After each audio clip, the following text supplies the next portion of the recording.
Our top story. It has been 7 days without water for tens of thousands of Oahu residents who rely on the naval water system. A trace amount of heavy oil well below drinking standards was found in Red Hills water supply. And the issue not just impacting human residents and their families, but their pets too. And joining me this morning is Dr. Melanie Pearson with the Pet Vet Animal Hospital.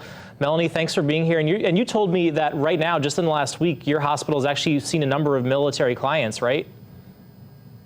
Yes, certainly. We do have a lot of military clientele with our location, and we're doing a lot of phone calls, a lot of concerned clients, as well as seeing them in the clinic. So what exactly have you been seeing? Is it just water that was given to pets? Is it dogs? Is it cats? A mix? And kind of what symptoms are they having?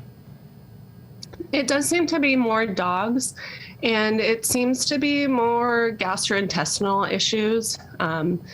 It can be vomiting, diarrhea, decreased appetite, just nausea and general salivation. But the biggest things we're seeing are maybe decreased appetite, diarrhea, and avoidance of the water bowl.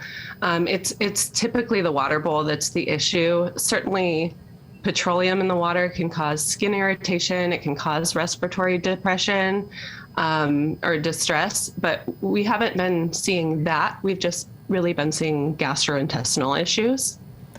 And obviously, for the time being, for humans, the DOH has said, don't use this for bathing, don't use this for drinking. Does the same go for pets? I mean, if for water bowl, I would assume use bottled water. But what about hosing off your dog or cat? Is that okay? Absolutely. Same rules apply. And remember, dogs and cats aren't telling us if they feel bad. So they have to feel bad enough to, turn down food, turn down water to, get us the message. So certainly giving them non-contaminated water to drink as well as to bathe and keeping it away from them. Mm-hmm. And so you mentioned gastrointestinal issues being the most common. What are some of the symptoms of that? Obviously, like you said, they can't necessarily tell you unless you see something really obvious or they're making noise or something. Yeah, so I mean, what we've been seeing, so decreased appetite, and it can be vomiting, it can be diarrhea. Those are the biggest things. And honestly, it's really hard to tell how many of these are actually from the petroleum and how many are what we're normally seeing this time of year after Thanksgiving. So certainly with numbers, we really don't know and can't tell how big of a problem it is. I guess anecdotally, though, could you ballpark what you've seen in the last week? Maybe how many cases of this, and are they all from that general area?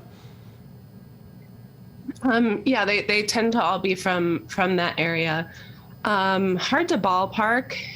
I would say each of our doctors have only seen a couple, so it's not that many. Most of these are just phone calls asking for advice. But certainly, is that underreported because we're blaming Thanksgiving? So it is really hard to say, but it's not too many, but I would say definitely a few a day. Gotcha.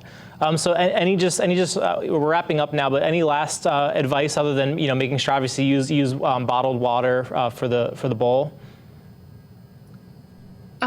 No, well, I mean, remember, dogs do things like drinking from toilets. So it's not just the water bowl. Really look around your house, make sure there's no access to the tap water.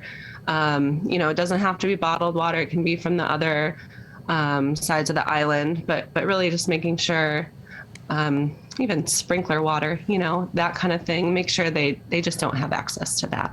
All right, thank you so much, Dr. Melanie. Make sure we keep our furry friends safe there while this is going on. We appreciate it.